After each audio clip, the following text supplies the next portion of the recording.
Apollo is all, I'll teach you to listen to music critically! And bam!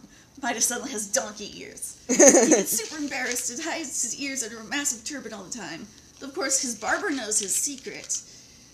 Because even as a filthy hippie, Midas is too regal to cut his own hair. He swears the barber to secrecy, but the secret is too great and important for one man to bear. So the barber does the only sensible thing, which is to dig a hole into the ground and whisper the secret into it. But then a bunch of reeds grow out of the dirt and start whispering the secret everywhere, like, King Midas has donkey ears! Even though it's totally none of their business. All of which just further proves the old adage, mo money, mo problems. You know, that kind of reminds me of Pinocchio. I know I shouldn't be comparing Greek mythology to Disney, but especially considering what they did to Hercules, but still, and also Ari thinks that Midas should be flattered to have ears like him.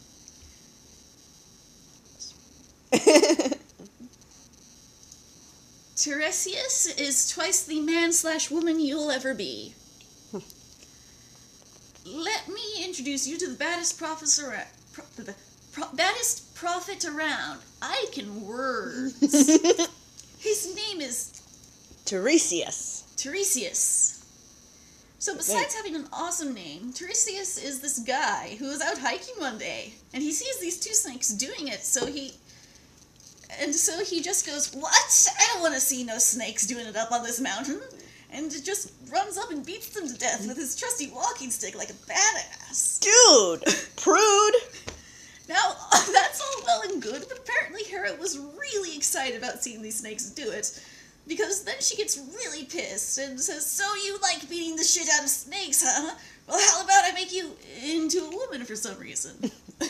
So bam! Tiresias becomes a woman for 7 years. He doesn't treat it as punishment basically at all, and in fact, he just it's right into Hera's hands by becoming the best prostitute the world has ever seen.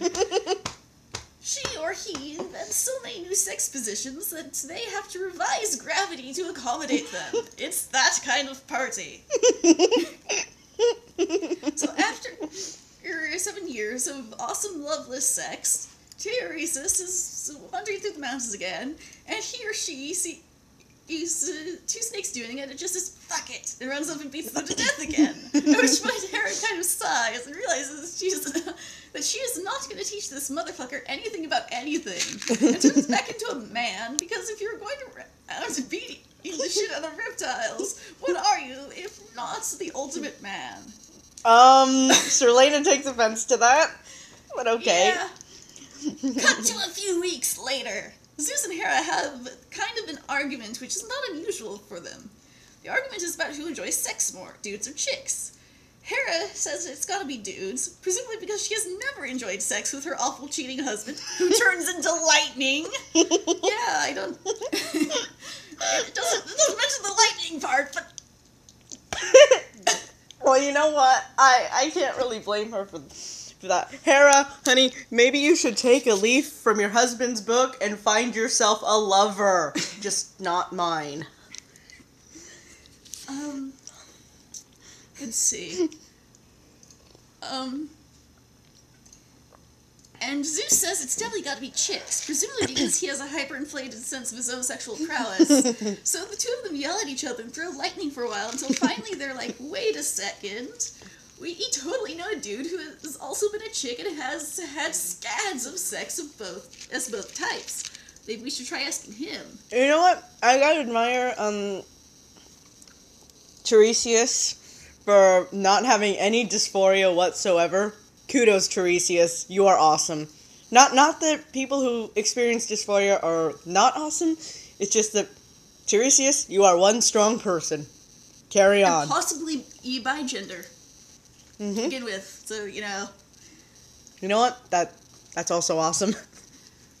So they go hit up Tiresias like, yo, who has sexier sex, dudes or chicks? And Tiresias is like, oh man, I thought you would never ask.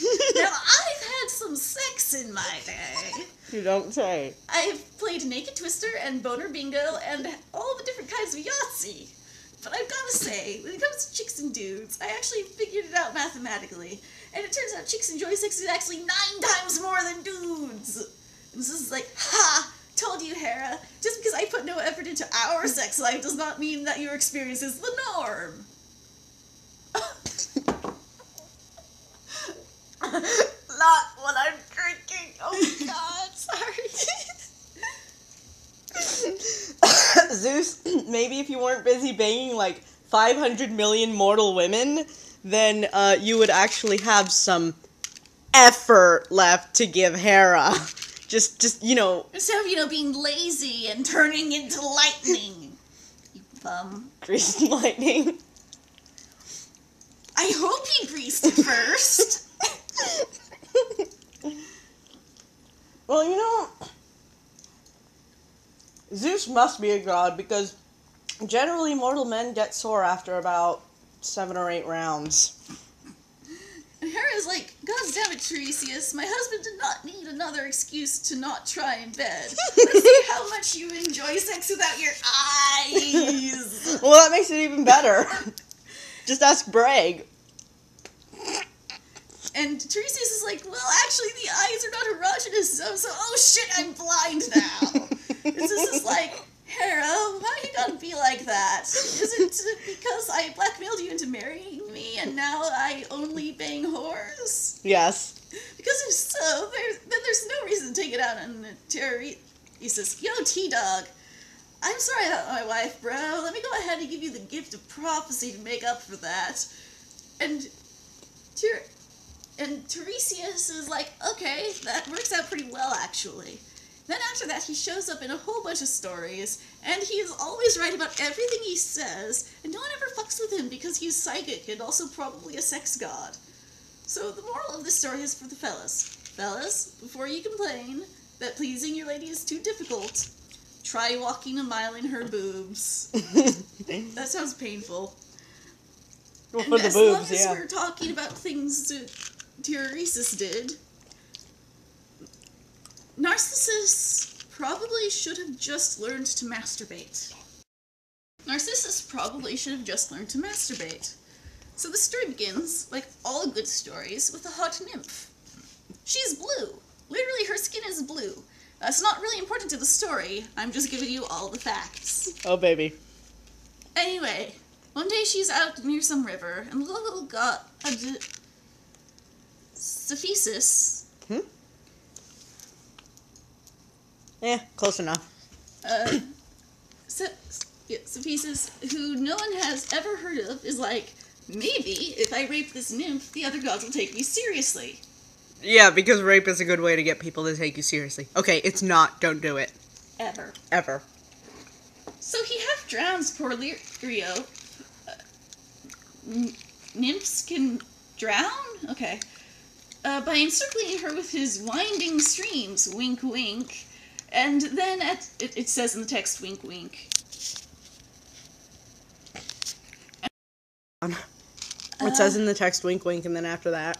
And then at that point, she really has nothing to do but get seduced, so they have a kid. Logic. This kid is named Narcissus. Narcissus? Okay.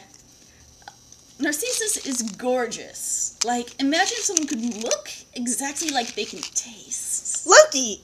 Sorry. And you have a pretty good picture of Narcissus, unless you're a vegetarian. His mom is like, oh snap, my skin is blue and I still got raped. What the hell is going to happen to my kid? He's not even a year old. It already looks like he could suck the red off a fire truck. What the fuck does that even mean? I don't even want to know what that means, but... so she takes Narcissus to see the baddest motherfucker in the land, who of course is Tiresias, and Liriope is like, is my son gonna get raped? And Tiresias looks up from his work, which is beating snakes to death with a stick whenever they try to get their freak on. And he's like, bitch, please, kid's gonna be fine, just as long as he doesn't come to know himself, in capital letters. And Liriope is like, what the hell does that even mean? And Tiresias is like, quiet woman, I think I hear some snakes having sex. Then he runs off, brandishing his stick. Wait. You said stick, right? And not what I heard. Yes. Okay. brandishing his stick. Because I heard something else, but that's probably just the context. So Leo is just like, whatever. And Narcissus grows up to be a strapping young lad. So strapping, in fact, but by the time he's 16, every last person in his town wants to bang the bejesus out of him. But Narcissus is like, sorry, ladies/dudes/centaurs, I have unreasonably high standards. So basically, no one is happy.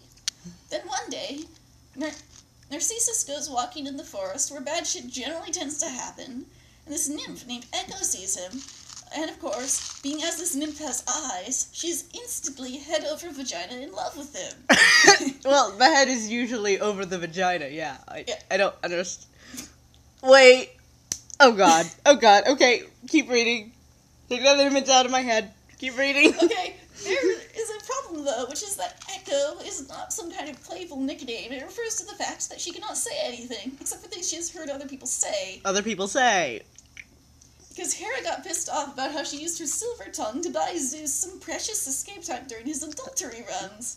And maybe also used her silver tongue on Zeus in other ways. No! Would that feel good even? A silver tongue? Anyway! No. Oh, you know what? That kind of reminds me. On one of my alternate accounts, there's this guy who was hitting on me, and he was like, do you know what a silver tongue is? And I'm like, yes, who cares? And he's like, I'm just informing you that that's something that I have. And I'm like, well, that explains why you type so much. Anyway. So Echo is stalking Narcissus through the woods, not able to say anything, but I guess she makes some kind of noise, because then Narcissus is all, who's there? And Echo is like, who's there? Narcissus is like, Narcissus! And Echo's like, Narcissus! And Narcissus is like, yes! Which Echo mistakes for consent, so she jumps out of the woods like, yes! And goes running toward him totally nude. Narcissus is like, hey, totally naked hot nymph, allow me to introduce you to my unreasonably high standards. Unreasonably high standards, meet naked hot nymph. Oh. So, Echo runs back into the woods crying, except she probably can't even cry without hearing someone else do it first. Maybe she gets pretty butthurt about the whole thing. Dude, I just realized who Echo reminds me of. Don't get mad at me. Okay. Ine. Poor baby. I'm sorry. Okay. And, let's see. And not in the good way that she wanted. Let's see. But anyway, she gets pretty butthurt about the whole thing, and not in the good way that she wanted. Facepalm. So she just moves around under the forest until her body actually disappears. And only her voice remains, and then she uses that voice to pray to Aphrodite, or actually Venus, because this is the Roman version of the story. And it's like, mess this dude up for me, okay? I'm not sure how she managed to make up this prayer all on her own, but I like to think she probably did it by hanging around with the legions of chicks who all wished Narcissus was dead because he wouldn't bone them. That's entitlement. Yes. So Venus hears the prayer and is like, done! And Narcissus only gets super thirsty, and the only water in the woods happens to be this deep pool of crystal clear spring water. So he starts drinking out of it, but then he stops, because he realizes what he is drinking is the face of the most beautiful man he has ever seen.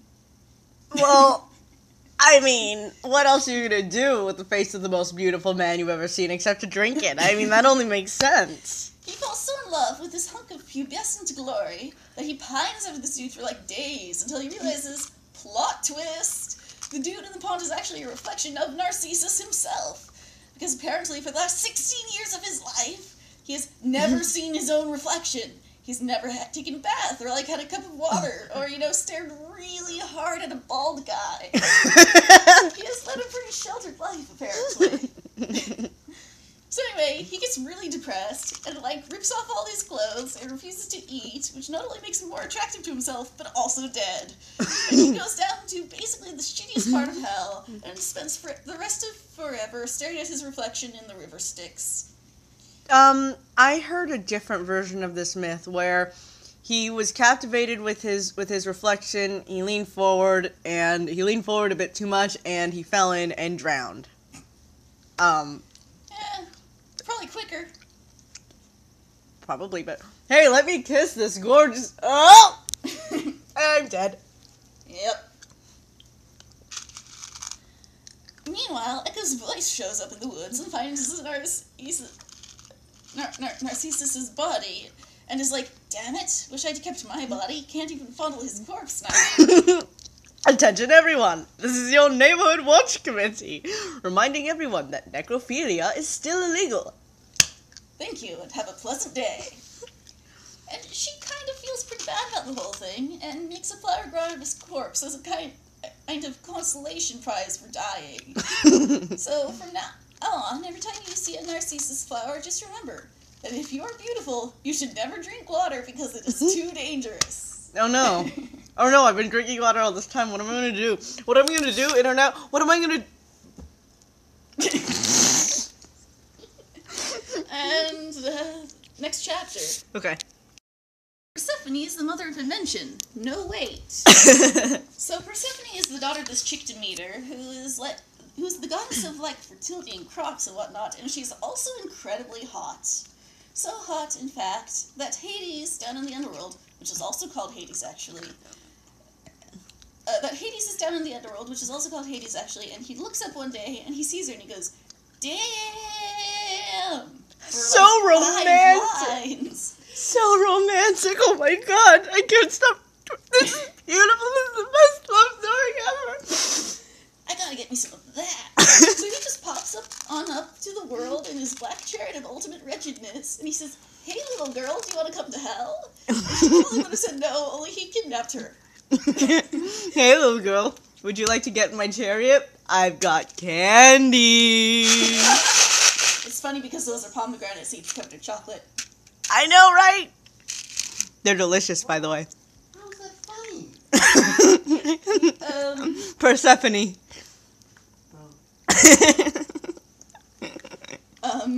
Don't worry, hon, we'll get to that. Basically, Hades is the ultimate ladies' man. Well, hey, Hades rhymes with ladies.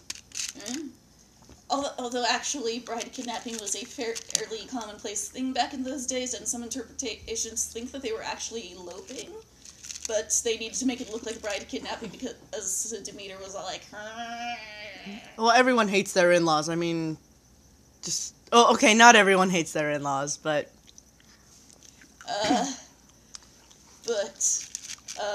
anyways.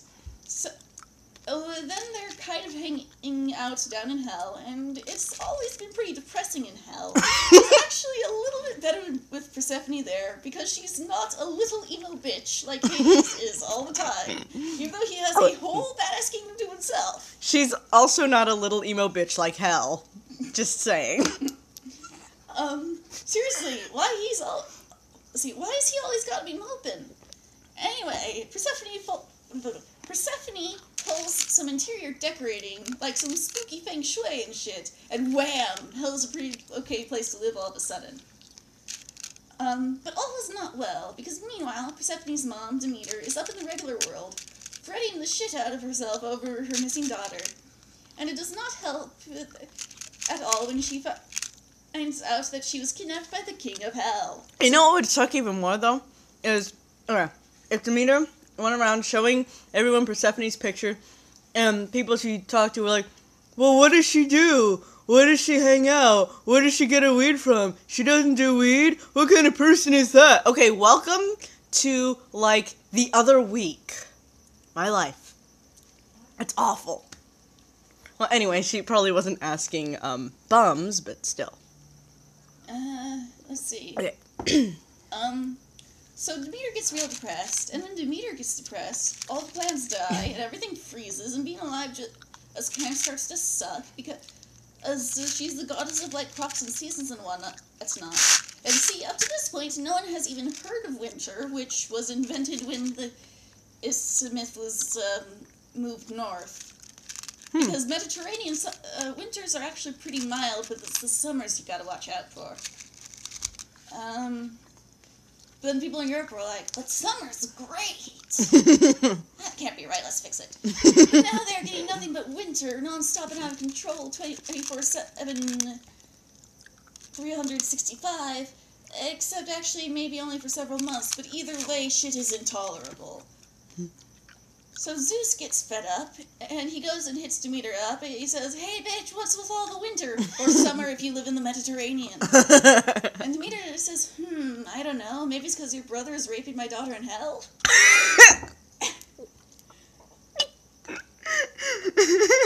And Zeus says, good point.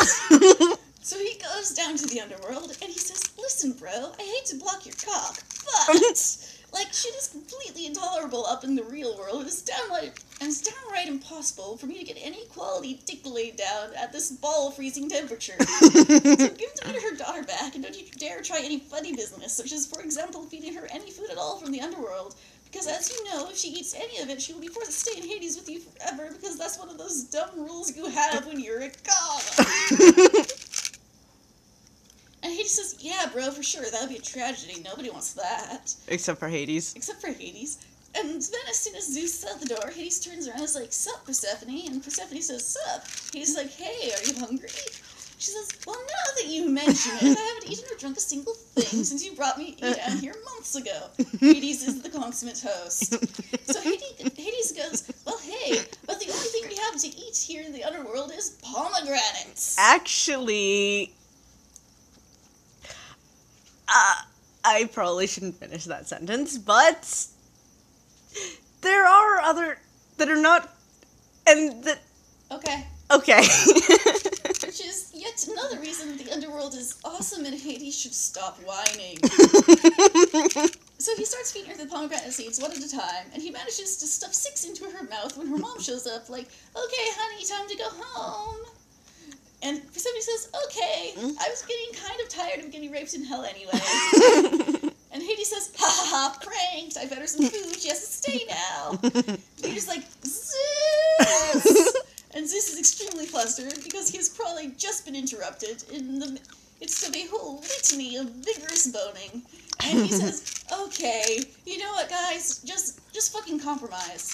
Like, I know there's a rule about the food or whatever, and I don't even know why we have that rule, honestly, but, like, I'm literally freezing my balls up here. So Good. how about out to Hades gets her for 6 months, and Demeter gets her for the other 6. And Demeter says, "Fine, but I'm gonna freeze the shit out of everything for the 6 months my daughter is gone." Zeus says, "Fine, guess I'm just gonna have to double up on the amount of banging I do in the summer." And Hades says, "Fine, I guess I'll have to double up on the amount of banging I do in the winter." And it works out in the end, because both Zeus and Hades know that when when either one of them is getting laid, he's not to have to ever worry about thinking about the other one having any kind of sex and just ruining the mood, because they both know for a fact that they are never getting laid at the same time ever. That's how that works. Actually, I, again, read a different myth, a different version of this myth, wherein she only ate 3 seeds, and that's why there are 3 months of winter. But this is funny, so... Yes. Okay. There's lots of variations. So the moral of this story is, once again, for the gentleman. Gentlemen, learn to cook. One home-cooked meal, and bam! She will be trapped inside of your house forever, or for half the year if she has a good lawyer. So romantic! Next chapter. Hephaestus gets dicked around a lot. Hephaestus. So, hey hon, how are you doing? Okay. Is it okay if I keep going? Yeah. Okay. So one of the most inexplicable things about the Greek pantheon is that Aphrodite is married to Hephaestus.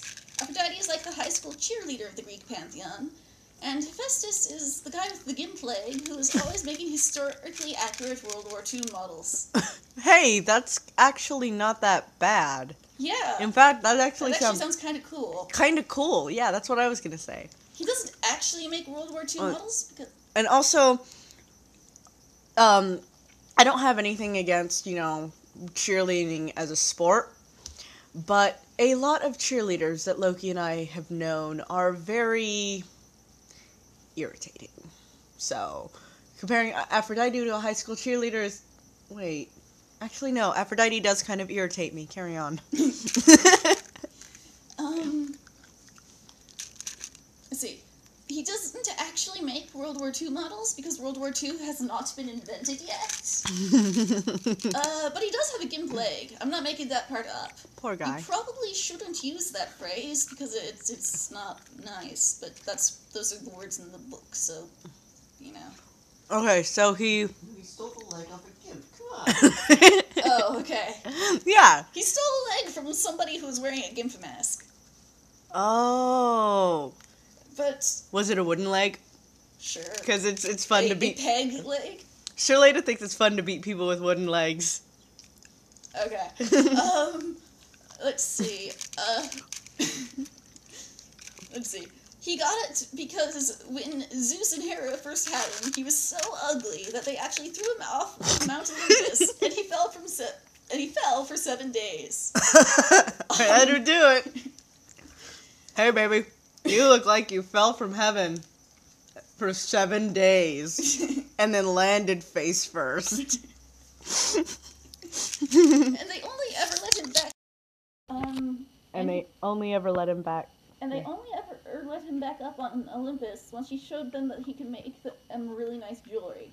Zeus and Hera, ultimate parenting. Look, the point is that Aphrodite is the goddess of boning everyone all the time. And Hephaestus is the god of sitting in a forge all day, making armor and swords for all the muscly dudes. Who go out and murder other muscly dudes. But blacksmiths are cool. Come on. Yeah. And then bone everyone all the time. I would rather deal with a blacksmith than some guy that gets trapped in his own freaking net. I mean, come on, people. Oh, we're getting to the part with the nets. Okay. So why the fuck is married to Aphrodite? How did he score such a sweet tale? Well, first of all, Hera felt bad about chucking him off a cliff, and her idea of an apology was to give him Aphrodite. Ultimate parenting. Because, you know, people are things that can be traded. And second of all, Aphrodite is the goddess of boning everyone all the time, so it's not like she's gonna actually be faithful or anything, and in fact, she is sort of making a habit of boning Ares, the god of war, who's like the quarterback to her slutty cheerleader. Oh my gosh, this book is so problematic, and yet many parts of it are very funny. You know, I think I kind of ship Aphrodite and Zeus because they both bone everything and everyone all the time. It's kind of awesome. She's actually doing this in Hephaestus' bed when he's out working at the forge, probably making armor for Ares even. Dude, not cool. But Hephaestus gets wise to their crafty scheme, mainly because the sun is a gossipy bitch. Okay. And he decides to show his cheating whore of a wife, with science. Okay. Science. So he melts down the armor he was making for Ares. And he uses all of the metal to make some chains. And then he uses his mad skills to turn these chains into a giant indestructible net that is also invisible somehow. And he hangs the net over his bed like a canopy. And the next time Aphrodite and Ares hop in there for a little bit of wango-bango, Hephaestus keeps in the room all like, surprise, bitch! Except he can't leave because he has a gimp leg. But anyway, he drops the net on them and traps them on the bed, but the joke's on him because they had no intention of leaving the bed. And they're both like, well, we're caught. Might as well continue our boner fiesta in plain view. But the joke's on them.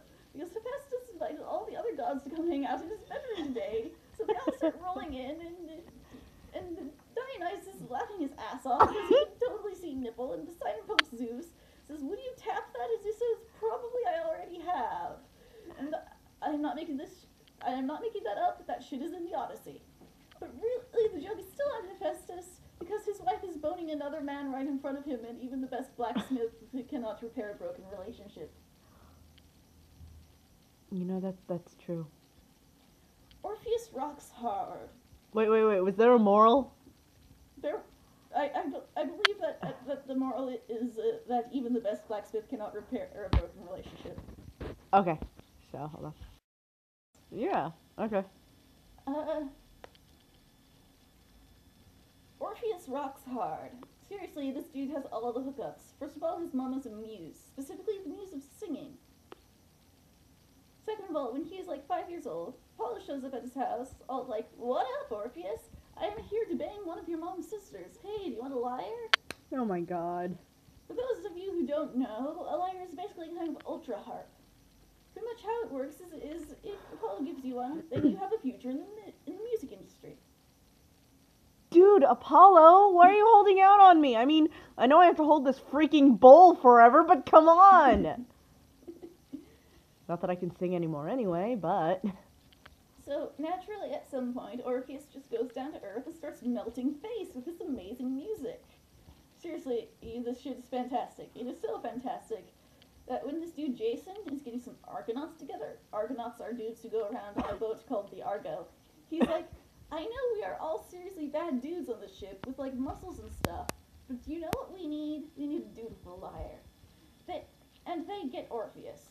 And then when they sail past the sirens, who sing such sexy music that any dude who hears it drowns himself trying to hit that, Aww. Orpheus proceeds to solo so hard that nobody can hear the sirens. And anyway, nobody cares because Orpheus is way better than those skanks. So obviously a dude like this is pulling down tail left and right like he's trying on costumes at the Godzilla costume warehouse. You know what? When he says pulling down tail, I'm imagining him pulling a bunch of mermaids' tails and then they turn around and slap him. Yeah. That makes me feel better about all the slut-shaming in this book. Excellent.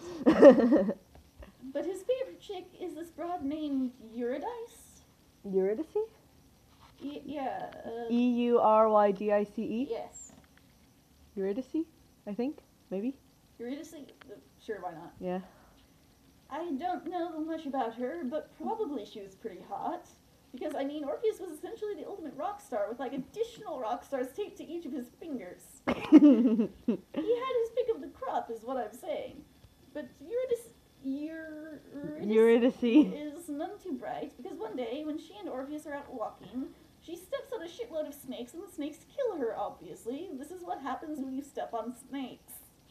You know, we could have used that. We could have used someone to hop from branch to branch and maybe step on a snake. Okay, I'm sorry, I'm digressing. If only Tiresias had been around, this might have never happened. So Orpheus just sits right down and composes the ultimate emo symphony. It is so incredibly drenched in secret pain that Zeus comes down and is like, "Hey man, I cannot get these chicks in the mood with this Linkin Park shit you got going on. Play some Barry Manilow or something, jeez." But Orpheus says, "Sorry man, I'm just way too bummed." Crawling in my skin, these wounds they will not heal. Yes. Yes. And Zeus says, "Okay, crybaby, why don't you just go down to Hades and get your lady back then?" Orpheus says, "I think I will." So Orpheus goes to Hades, and he just charms the pants off Hades so hard with his lyre and his singing that Hades says, "Fine, dude, give me back my pants you just charmed off, and I will give you back your woman, but only if you pass a ludicrous and arbitrary test." See, Sounds fair. Your chick goes to follow you all the way out of Hades, but you can't look at her until you're both in the real world, or I get her for keepsies. Make sense? Challenge accepted! Yes. Orpheus says, "Not really, but okay," and he starts walking. And on the way out, he sees a bunch of demons. He's like, "Hey, demons." They're like, "Sup, Orpheus?" He says, "Oh, I'm just leading my chick out of hell." And they say, "Your chick? What chick?" And then they kind of chuckle a little bit. So this is making Orpheus nervous, like real nervous. And he really wants to look, but he knows he can't look. And so at the very moment he steps out of Hades, he turns around to see if she's really there. And guess what? She is, but she's still in hell. So Orpheus fails the test, and that lady disappears forever, and he's back to square motherfucking one. Good job. You had one job, Orpheus. This upsets him so much that he vows to only screw underage boys for the rest of his life. So he goes and sits on a hill and dyes his hair black and just plays emo shit all the time. And So I guess he's become so numb. until one day, all of these followers of Bacchus show up and they're like, "Hey dude, we're having a party here right now. You still down with Bacchus?" And Orpheus is like, fuck no, I only worship the sun. And they're like, dude, you sure about that? We are a bunch of hot chicks, and we are about to have an orgy. And only people who are down with Bacchus are invited to the orgy. Or if he says, hell no, I only have sex with people's sons. Because that rhymes. And chicks are all like, well, okay, if you say so. And then they tear off his skin and rape his corpse and rip his head off and chuck it into a river along with his lyre, which he's still inexplicably able to play, and he just floats off down the river making awesome music forever. Oh, that's so beautiful. So the moral of the story is that unless you can play your instrument with your head ripped off and your arms and skin missing, you are not a real musician. That's true, actually. Hi. Internet, read this book. It's Zeus funny. Grants Stupid Wishes, a no BS guide to world mythology. Yes. Yes. I'm starting with the Greeks, because that's where the book starts. The Greeks. Dead longer than America has even existed, and still invading our lives with their myths. If you drive a car, you may have bought auto parts from Midas. If you listen to internet radio, you might be acquainted with Pandora. If you got laid today, you might have spotted a Trojan on the condom. If you use condoms, which you should. But if you don't, they are probably a lot like Zeus and or Aphrodite. So you can't escape these myths no matter what. And if you're like Zeus, watch out because Hera is freaking insane. Dude, Yeah. I'm really possessive and crazy. Hera takes it to the next level. My friends, the extent to which we idolize these Greek myths is ridiculous. Poets can't stop talking about them. We carve crazy Greek-looking columns into all our national monuments. We name our planets after the Roman versions of them. And now, I'm emphasizing the parts that are in all caps, you are about to get the inside scoop on them. Chapter 1. Cronus likes to eat babies. The chapters aren't actually numbered, but you know. So everybody knows Zeus is the king of gods, right? Wrong! I mean, he is the king of gods, but first of all, not everybody knows that. And second of all, he wasn't always the king of the gods. I thought Odin was the king of the god. Oh, wait, we're getting We'll to get that. to that. We're getting to that, okay. But see, for a while there was this guy Uranus, who was a total asshole. Haha, Uranus. I'm going to say Uranus because it's a lot less silly sounding. Anyway, he was the king of the gods, born out of the sky, or maybe it was the Aether. But either way, he was definitely married to Gaia, who some sources say also gave birth to him, so awkward. But like I was saying, Uranus bones Gaia a bunch because it's basically just him and Gaia alone in the universe, and what else are you gonna do? Oh my god, that sounds like paradise. Hi, I'm Sigyn Wish. Let's see. And what else are they gonna do? And they have a whole bunch of kids, but then Uranus suddenly decides he hates all of the kids. Wait a second. Let me just point out, and I know we're gonna get to this, let me just point out that being alone together and banging each other a lot is better than being chained up and holding a bowl, respectively, for thousands of years. Come on, people. Yeah. What else are you gonna do? I will tell you later. Okay. And instead of, like, giving them up for adoption or something, he decides to try and stuff them all back into his wife. Like, these are not the babies I ordered. I am returning them to the baby store. Which I think demonstrates a really shocking lack of understanding of how babies are made. Now, Gaia is the entire Earth, you understand. So this would be fine if they were, like, normal-sized children. You know, like babies or something. But they are not babies, they are titans! Ow! So all these titans are writhing around in Gaia's womb, going nuts, and Gaia gets seriously fed up with this nonsense and tells one of them, whose name is Cronus, "Hey Cronus, why don't you and your candy-ass brothers get out of my womb and do something useful, like murder your father?" Cronus says, "How about I do you one better and saw off his balls?" And Gaia says, "That sounds like a fantastic plan. Here, have my ball-sawing scythe." Marluxia approves. So one night, Uranus is about to get busy with Gaia again, I guess so he can father another baby and stuff it back into her, but instead of getting sex, he gets a surprise fetusectomy. Cronus is all jumping out from behind a rock, all from behind a rock like, "Ha-ha, got your dick, Dad," which is something no son should ever have to say to his father. Then Ernest's dick falls into the ocean and makes a whole ton of foam. And Dear that is Jim. where Aphrodite comes from, eventually, from dick foam. You know that painting where they're standing on the shell with all the angels and stuff? Dick foam. All of it. This makes the last time I went to the beach like 500 times. This makes the last time I went to the beach like 500 times more hilarious and also disturbing because there was a 12-year-old girl with us.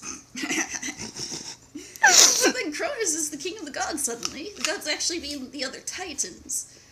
The gods being actually the other titans included some dudes called the Cyclopes, who you probably know about already. They're the ones with the congenitally poor depth perception. And also some other dudes called the Hecatoncheiri. Hecatoncheires. Yes, that. Hecatoncheires. Who are significantly less talked about because they have 100 hands each, and that is terrifying. So naturally, Ernest especially hated these freaks when he was king. That's racist. Come on. That's horrible. It is. Why so racist against guys with 100 hands each who are terrifying? I mean, seriously, author. Sherlena doesn't find them terrifying. She can think of some very good uses for those 100 hands. Well, yes, that's true. I mean, think of all the jars you could open at once!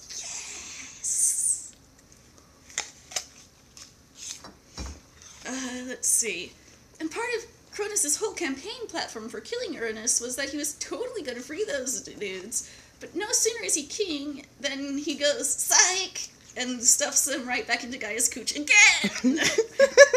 So obviously Gaia is pretty sore about this whole thing. Pretty sore, yeah, I'll bet. Yeah. Ow. He's trying a to... lot of cervixes. He's trying to give her baby Cervixes. tampons. Baby tampons don't work. Yeah. So obviously Gaia is pretty sore about this whole thing, and then to make matters worse, an oracle tells Cronus that his kid is gonna kill him. He's like, oh shit. Which kid? I've got like a gazillion kids, I need to cut down, maybe I should stuff them into my... Wait a second, I'm becoming a father. He apparently doesn't have a gazillion kids. Yet. I'm sorry, what? I just keep reading. Okay. So instead, Cronus comes up with a more sensible alternative, which is to stuff all his kids into his stomach. But the fact that he is eating his kids does nothing to stop him from banging his wife, Rhea, because when you are the king of gods, banging is what you do. God damn it, Zeus. God damn it, Zeus. And he keeps demanding to... So she keeps having kids, and he keeps demanding to eat them, but after a while she catches on to his crafty prank, and when she gives birth to Poseidon, she's like, that's weird, I gave birth to a horse instead of a kid. Whoops! And Cronus has no reason to disbelieve her, because if Aphrodite can come from dick foam, why can't Rhea pop out a horse? So he eats the horse instead of Poseidon, and he gives Rhea preggers again, and this time she's pregnant with Zeus. And Cronus is like, hey wife, serve me up a double children cheeseburger with waffle fries and extra placenta. She's super crafty and just takes a big rock, dresses it up like a baby, and feeds it to Cronus, all like, man, my womb sure is serving up some crazy stuff lately, huh? Eat rocks, Cronus. But Cronus catches onto that prank pretty fast, starts running around, putting random parts of the world in his mouth, hoping to find the one that has his size. And Serena's like, hey Zeus, you know what you should do? You should go free those freaky mutant titans your dad imprisoned and use them to murder your dad. And Zeus says, I'll do you one better. How about instead of killing him, I make him vomit up all my siblings, and then I just kinda imprison him somewhere. Maria's like, well, it isn't very brutal, but it is kind of gross, so okay.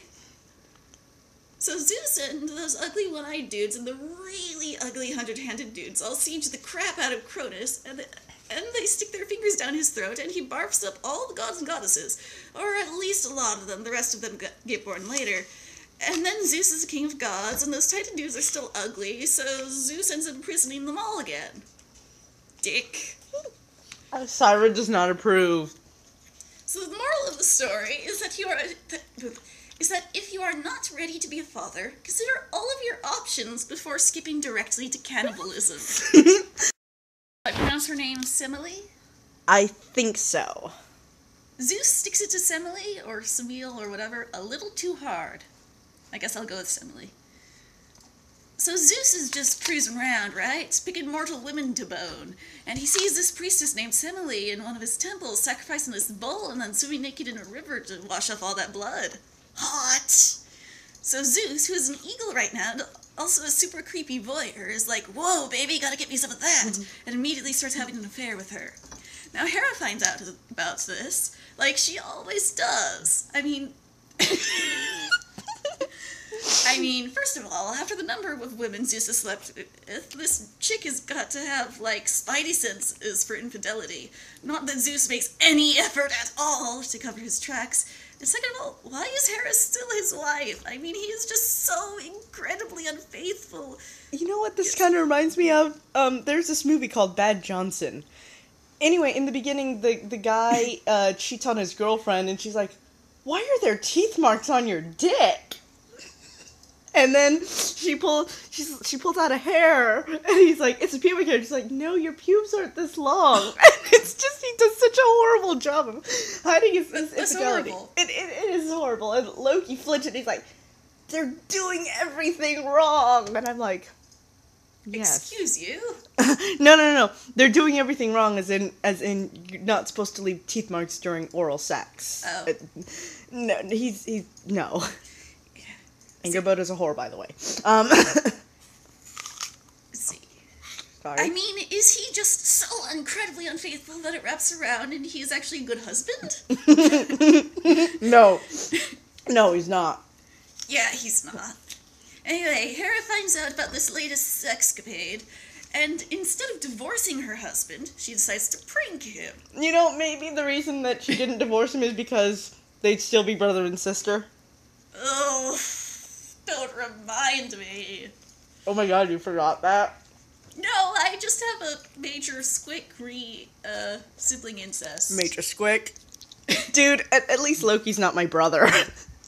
Can we please, like... Okay, sorry. Okay. Guess who sexually harassed me when I was younger? I'm sorry. I forgot about that. Sorry. I won't mention it again. Okay. Okay. And people on the internet, do not comment about this. Do not troll. This is not a funny thing. Don't do it. Okay. Sorry. Alright. So Hera decides to prank Zeus. So she goes down to Earth and finds some LA, and she's like, hey, I'm Zeus's wife. And Smelly's like, don't kill me. Hera's like, I'm not gonna kill you. I'm fine with my husband's infidelity for some reason. In fact, I just wanted to let you know that he and I have way better sex than you and him. And which is why he cheats, of course. Of course. And Zeus says, I don't know, man. We have had some pretty epic boner adventures. Oh, that's not what you want to hear. And Hera says, oh, honey, you don't even know. Next time you two are doing the horizontal monster mash, ask him to stick it to you like he sticks it to me. Oh, hell yes. So Samil says, okay, you can't possibly have any ulterior motives for telling me this. I'll do it. Nice going, Tara. Nice going, Hera. High five. So, let's see. So next time she and Zeus get busy, she's like, hold on there, bad boy. Make love to me like you make love to your wife.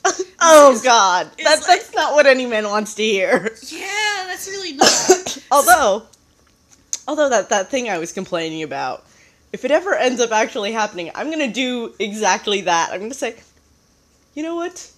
Just tell him. Tell him, make love to me like you make love to your wife. And Zeus is like, oh man, way to kill the mood. Look, if I did that, you would explode. And Semele, thinking that he's speaking figuratively, is like, come on, handsome, I can take it. And anyway, I totally won't believe you're Zeus unless you do this. Oh, and Zeus no. is like, what? No, I'm totally Zeus. Zeus says I'm not. And he turns into lightning. and sets her on fire, and she explodes. And Zeus is like, oh, damn it, I knew this was gonna happen. Now I gotta save the baby I was keeping inside her, especially since I'm pretty sure my wife is gonna try to eat it or something. Nice going, Larxene, Trish, person, progenitor. So I'm gonna pretend Larxene did that, because it's so much more awesome. So Zeus grabs the baby as it flies out of its mother's exploding corpse. And he thinks real fast and sews it up in his thigh. Then after a few months of walking very awkwardly, and avoiding his wife even more than he already does, he goes and hides in a cave and gives birth to this baby out of his thigh. And this baby is none other than Dionysus? Dionysus. I think. The god of drinking so hard that you wake up with 2 hangovers and then they fight. Cue music. Ailstorm's cover of Hangover. It's pretty awesome. And then later, when Dionysus grows up, he goes and frees Semele from Hades and makes her a goddess with a different name for some reason. Thyone? Thyone.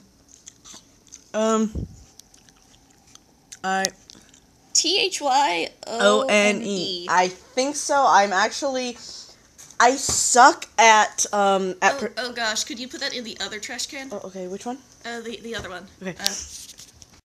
I suck at pronunciations. It actually took me 23 and a half years to figure out how to pronounce my own name. and I'm probably still pronouncing it incorrectly because my father-in-law is kind of an idiot. But, anyway. Anyways, maybe, let's see. With a different name for some reason. I'm not gonna try to pronounce this name. It only shows up the once anyway. What is it? Different name for some reason. Thyone. Maybe Zohara won't go catfight her ass. Okay. Witness protection, okay? So basically what the story teaches us is that when you are having sex, you should never be lightning. But that is not the last tomfoolery Dionysus finds himself in the middle of. Oh no, my friends. Read on. Dun dun dun. King Midas is... Goldfinger. I have it actually. So, King Midas is Goldfinger. So one day, Dionysus wakes up from a drunken stupor, or is it pronounced stupor? Stupor, okay, to find his foster father missing. This surprises no one, because you have a plate. Ah, yes. Not because Sigyn has a plate. This surprises no one, because, see, Dionysus would not stand for having a foster father who was not some kind of alcoholic satyr. Why? That just sounds so unreasonable. I mean, come on.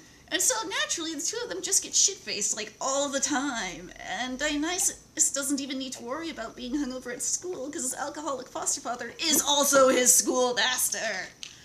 His name is Silenus, by the way. He's awesome. Anyway, Dionysus wakes up one day, and Silenus is not there, because he got real hammered and passed out in a rose garden, which happened to belong to this king named Midas. Oops. This won't end well. Now, Midas is a pretty good king, and I will tell you why. It is because when he finds some drunk satyr passed out in his rose garden, he does not get all butthurt about it and call the guards. No, he invites the guy inside and makes him some sandwiches, and lets him crash on his couch for 10 days while he nurses his epic hangover. At which point, he gives him a ride home to Dionysus's place. Dionysus is all, nice, you brought my dad back. Do you want a beer?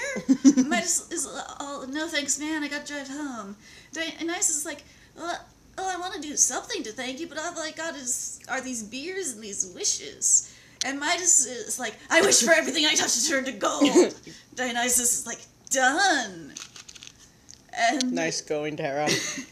And then he and his dad go off to get trashed again, and probably get lost, and I'm granting these more ridiculous wishes, because that is how they do. Dude. Magical boy Midas. That is all. Anyway, Midas gets home, and is like, gentlemen, prepare me a marvelous feast.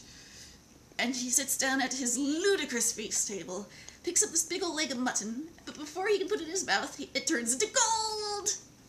And he's like, oh no! Well, at least I can still get drunk. And he picks up this wine glass, which turns to gold, obviously, and he does his wine, except when it goes into his mouth, it also turns to gold and probably chokes him. Maybe he even throws up in his mouth a little, but if he does, that shit turns to gold. Awesome. Actually, I'm not sure what's keeping all of Midas's organs and bodily fluids from turning his body into a California gold rush of suffering, but thank gods for the little things, right? Anyway, King Midas is pretty hungry and thirsty, and he can't think of anything to do about this shit, so he just goes into his house, starts turning everything to gold, because god's damn it, if he's gonna starve to death, at least he's gonna starve to death in a weird gold house. He gets so caught up in doing this that he does not notice his daughter come into the room, and his daughter loves him so much that she just wants to surprise him with a big hug. Oh no. Only she's the one who gets surprised because her ass gets turned to gold. And not just her ass either, but her whole body and also her clothes. Well, gee. Was Midas's clothes gold? I don't know, they should be. Midas is pretty surprised too, because he has just accidentally killed his daughter, but also made her like 1 billion times more valuable. Seriously, who needs kids when you have those solid gold statues of your kids? Thank you, Anya. But Midas doesn't see it that way because he has some kind of weird parent thing. So he starts crying, and his tears probably turn to gold, which is incredibly uncomfortable, and just makes him cry more. Finally, he gets a hold of himself, and he's like, "Hey, Dionysus, come fix this shit for me." Dionysus is like, "What? Oh shit, what have you done, man? What is it with you mortals always starving to death and petrifying your daughters?" Well, okay, I guess what you can do is go bathe in this river called Pactolus that will solve your problems. So Midas does that. It takes away his superpower, while simultaneously turning all the sand in the river gold, but it's nothing to fix the fact that Midas' daughter is made of gold, which is kind of the most important thing, but whatever. So you know how when you're eating food you really like, and then you get the flu, and you vomit nonstop for 9 whole days, and then suddenly you don't like that food anymore? Okay, so imagine your favorite food is gold, and instead of an upset stomach, your daughter is dead. Now you understand how Midas feels. So he turns into a filthy gold-hating hippie and abandons his entire kingdom and becomes a follower of this god named Pan, who is a satyr and is in charge of playing music on some pipes. And Midas gets taught to play music by Orpheus, who I will totally tell you about later because he is so sweet. So then one day, Pan is talking shit about Apollo, the god of guitar riffs and prophecy, and saying how he can totally play a better music than that guy. So Apollo shows up and is like, "Bring it." And Pan definitely brings it, and Midas is all clapping his hands and singing along, and Apollo just plays a single power chord. And this power chord is so legit that the judge just immediately gives him the win, but Midas is like, "Dude, he didn't even play a song. Try not to choke on that dick, guys." Hold on.